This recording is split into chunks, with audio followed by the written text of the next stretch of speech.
জট কাটছে না। চিংড়িঘাটা মেট্রোর কাজ নিয়ে ক্ষুব্ধ হাইকোর্ট। রাজ্য মেট্রো বৈঠক হওয়ার পরও কেন জট কাটানো যাচ্ছে না, বিরক্ত প্রকাশ আদালতে। দুপক্ষের মধ্যে বৈঠক হওয়ার পরও কেন সেটা কার্যকর করা গেল না? কেন ট্রাফিক নিয়ন্ত্রণ করছে না রাজ্য? অ্যাডভোকেট জেনারেলকে প্রশ্ন ভারপ্রাপ্ত প্রধান বিচারপতি সুজয় পালের। এটা একটা নামী প্রকল্প, এটা হলে সাধারণ মানুষের উপকার হবে। বৈঠকে আপনারা কথা দিলেন যে যান নিয়ন্ত্রণ করা হবে, তারপরেও সেটা পালন করছেন না। মন্তব্য বিচারপতি সুজয় পালের। যে জায়গা আটকানো হবে সেখানে সব থেকে বেশি অসুবিধে হবে, অ্যাম্বুলেন্স পর্যন্ত যাতায়াত করতে পারবে না। পাল্টা সওয়াল রাজ্যের, সেটা এতদিন পর বুঝতে পারলেন? যখনই কাজ হোক এই অসুবিধে তো হবেই, তাহলে কি কাজ আটকে থাকবে? প্রশ্ন বিচারপতি সুজয় পালের। আগামী বৃহস্পতিবার মধ্যে নতুন তারিখ জানাতে হবে রাজ্যকে। রাজ্যের নতুন যুক্তি নিয়ে আদালত আগ্রহী নয়, দ্রুত প্রকল্প রূপায়ণের ব্যবস্থা করতে হবে, মন্তব্য বিচারপতি সুজয় পালের।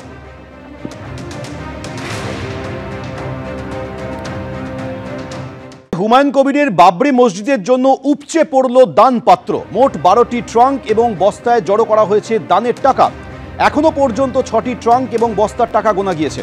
6টি ট্রাঙ্ক এবং বস্তার টাকা গোনার কাজ শেষ হয়েছে। 6টি ট্রাঙ্ক ও বস্তায় গোনা টাকার মূল্য 37,33,000 টাকা বলে সূত্রের খবর। আরও 6টি ট্রাঙ্ক এবং বস্তার টাকা গোনা এখনো বাকি রয়ে গেছে। শুধু ব্যাংকে জমা পড়েছে 2,10,00,000 বেশি টাকা, দাবি হুমায়ুন কবিরের। বাবরি মসজিদের জন্য দানের টাকা গুনতে 30 জনকে নিয়োগ করা হয় বলে হুমায়ুন কবির জানান। গতকাল রাত থেকেই যন্ত্র দিয়ে টাকা গোনার কাজ চলছে। মাঝে টাকা গোনার যন্ত্র বিকল হয়ে যায়, ফলে আনা হয় আরও টাকা গোনার যন্ত্র।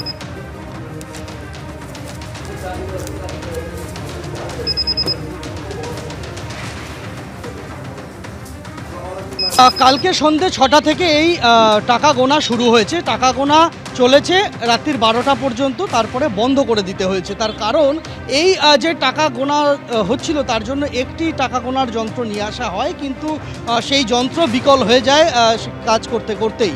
আর যতদূর পর্যন্ত টাকা গোনা গিয়েছে বলে দাবি করছেন এই মসজিদ কমিটির সঙ্গে যুক্ত লোকজন এবং যারা এই টাকা গোনার সঙ্গে ছিলেন, তারা তাদের দাবি মোট 12টি ট্রাঙ্ক এবং বস্তা মিলিয়ে 12টি তারা সেখানে নিয়ে গিয়েছিলেন গোনার জন্য। অনেকে বিদেশি অর্থও দান করেছেন, অনেকে রিয়েল দান করেছেন সৌদি আরবের, কেউ মালয়েশিয়ার টাকা দান করেছেন, কেউ বাংলাদেশি টাকা দান করেছেন।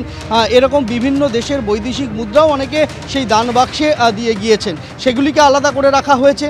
আরও নতুন নতুন দান বাক্স সেখানে পৌঁছাচ্ছে রেজিনগরের বাড়িতে। সেগুলি গণনার পরে একত্রে সেগুলিকে ব্যাংকে ফেলা হবে, এখনও পর্যন্ত তাই ঠিক রয়েছে।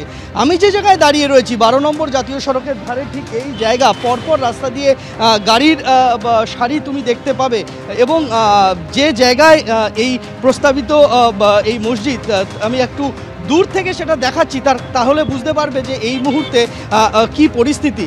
গোটা এই যে 3 কাঠা জায়গার মধ্যে এখনো পর্যন্ত এই মসজিদ নির্মাণের যে কথা রয়েছে, সেই জমির পার্শ্ববর্তী অন্যান্য যে জমি রয়েছে সেখানেও স্তূপাকার, এখানে ইট, অন্যান্য নির্মাণ সামগ্রী, টনকে টন সিমেন্ট, লোহার রড, বালি, সেই সমস্ত কিছু কিন্তু জড়ো হয়ে রয়েছে। আজও আসছেন মানুষজন, গাড়ি নিয়ে আসছেন এবং এসে তারা তাদের দান সামগ্রী এখানে দিয়ে যাচ্ছেন।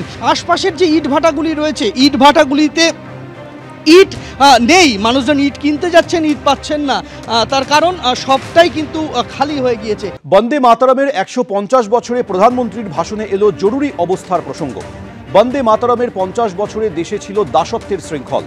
বন্দে মাতরমের 100 বছরের সময় দেশে জরুরি অবস্থা ছিল।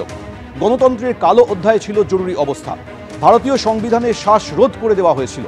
জেলবন্দি করা হয়েছিল দেশের বহু স্বাধীনতা সংগ্রামীকে। কংগ্রেসকে নিশানা করে আক্রমণে প্রধানমন্ত্রী নরেন্দ্র মোদী।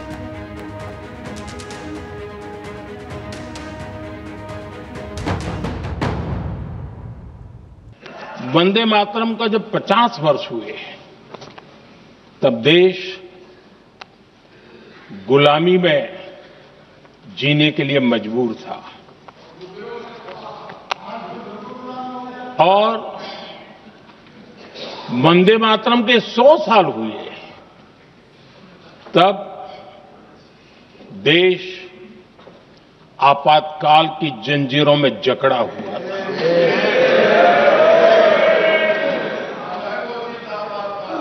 जब वंदे मातरम 100 साल के अत्यंत उत्तम पर्व था, तब भारत के संविधान का गला घोंट दिया गया था।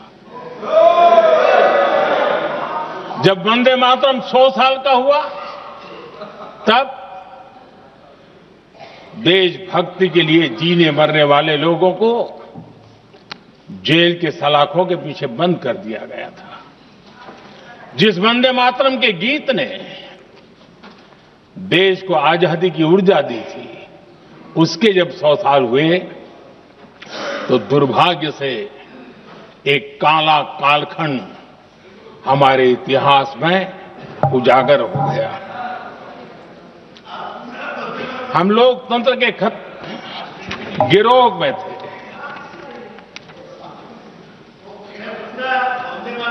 आदरणीय अध्यक्ष जी, 150 वर्ष उस महान अध्याय को, उस गौरव को पुनः स्थापित करने का अवसर है। और मैं मानता हूं सदन ने भी और देश ने भी इस अवसर को जाने नहीं देना चाहिए। কংগ্রেসকে নিশানা করে প্রধানমন্ত্রীর এই আক্রমণের জবাব দিয়েছেন প্রিয়াঙ্কা গান্ধী। সামনেই পশ্চিমবঙ্গে ভোট, তাই হঠাৎ বন্দে মাতরম বললেন প্রিয়াঙ্কা গান্ধী। हम ये बहस यहाँ आज 2 वजहों से कर रहे हैं। पहला कि बंगाल का चुनाव आ रहा है, हमारे प्रधानमंत्री अपनी भूमिका निभाना चाहते हैं उसमें। और दूसरी वजह ये है, ये मकसद है, पुरानी मकसद इनकी अध्यक्ष महोदय, कि जिन्होंने स्वतंत्रता की लड़ाई लड़ी, जिन्होंने देश के लिए बड़ी बड़ी कुर्बानियां दी, उन पर सरकार नए आरोप लादने का मौका चाहती है। देश का ध्यान फिर से जनता के ज्वलंत मुद्दों से भटकाना चाहती है। यही एक मकसद है आपका। एबीपी आनंद एगिए थाके एगिए राखे।